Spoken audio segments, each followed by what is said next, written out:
There's a $6 million dilemma facing the top 4 F1 teams that could be crucial in deciding this year's title fight. As F1 braces itself for an intense second half of the season, the front runners well know that the final championship outcome is going to rest on a development war.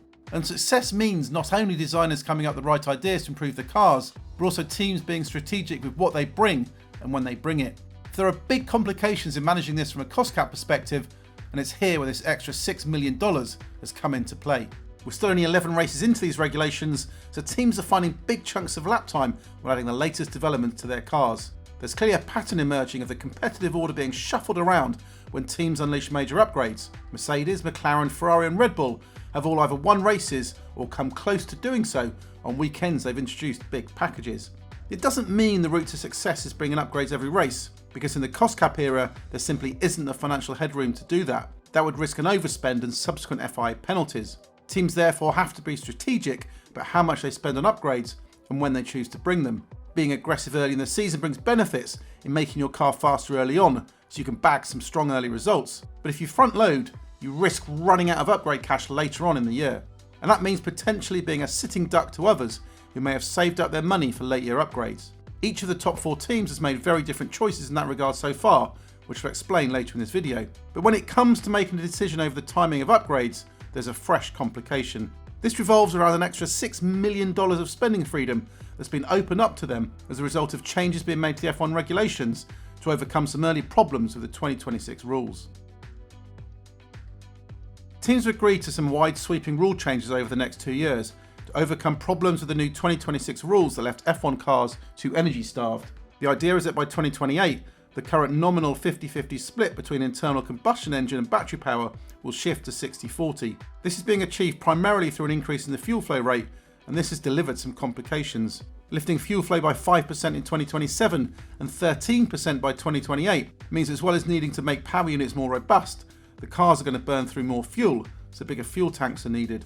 In a normal season that would not be a problem, but it soon emerged that many teams wanted to carry over their current chassis and therefore fuel tank sizes into 2027 as a cost-saving measure. Those that carried over the chassis, so could not add more fuel, would therefore be at risk of running out in some races next year. So 2 areas of concessions were made to help get things across the line, and it's here that this $6 million extra has appeared. First, some sporting rule tweaks were pushed through.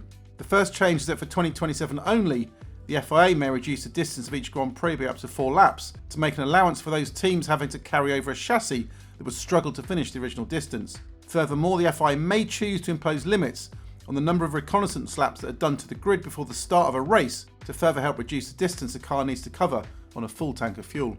On the second front, teams also won some extra cost cap allowance to allow for any extra spending on a potential new chassis and integration with any new power unit. As part of new 2027 financial regulations, teams now have access to an extra $3 million of development spending for this year and 2027, plus another $3 million for the 2027 and 2028 season. There's an intriguing element to this extra allowance, as teams have to decide how they want to split up the spending across the 3 seasons that are covered, so 2026, 2027 and 2028. The teams need to split the first $3 million between this year and next, and then the second $3 million across 2027 and 2028. Here are some examples of how teams could split up their spending. There's the even split approach. They could front load everything into 2026 and 27, or back load it into later years. Those that want to be super aggressive and make the most of opportunities this season could choose to spend the full $3 million this year and the other $3 million next year, but that would then leave them slightly on the back foot for 2028, when there could be the requirement of some extra car spending to accommodate the change in power units. Equally, teams could play it super conservative for this season, hold fire on using the extra money for this year, and instead backload it to unleash more money for the future. The temptation to capitalise on the extra spending now is clear, but, as McLaren boss Andreas Stella said recently, teams could be playing with fire. Because if teams burn through $3 million this year and a big chunk in 2027, then they could find themselves short if suddenly they needed to make bigger changes than anticipated for 2028. Teams still have time before they need to decide about where and when they want to use this allowance, but we've already got clues about the different strategies at play from F1's frontrunners. So let's run through who is planning what for the rest of 2026. World champion McLaren looks set to keep up a pretty decent pace with upgrades over the second half of this season. Team boss Stella says that irrespective of the extra allowance that team's been given, it always knew that it needed to keep up its development pace period of the season, so it was kept the budget back. It thinks that if it wants to follow up on its Hungarian GP win and continue fighting at the front until the end of the campaign, it will need to find another half a second of performance, which means its 2026 car is set to stay in its wind tunnel for further improvements for a while. We already know the second part of the race-winning upgrade it brought to Hungary will arrive in Zandvoort, which is set to include a new, more efficient rear wing. Ferrari raised eyebrows among its rivals with the scale of its aggressive upgrade programme, which has been consistent throughout the start of 2026. Mercedes boss Toto Wolff famously questioned how Ferrari could keep up spending on developments the way it was, when his own German manufacturer squad had its hands tied. But Ferrari boss Fred Vasseur thinks appearances can be deceptive, and that just because there have been a lot of improved parts, it does not mean Ferrari has spent a lot of money on new stuff. Vasseur admits that Ferrari has front-loaded its work, because in his words it is better to have 2 temps gain for 5 races than a couple of temps for the final Grand Prix. But he does not think it's at risk of hitting the spending limit. Ferrari wants to keep up its push to bring improvements for every single race for as long as possible, as it sees this as a core element to its championship challenge. So it could be a likely candidate to dip into the extra $3 million if things close up early on.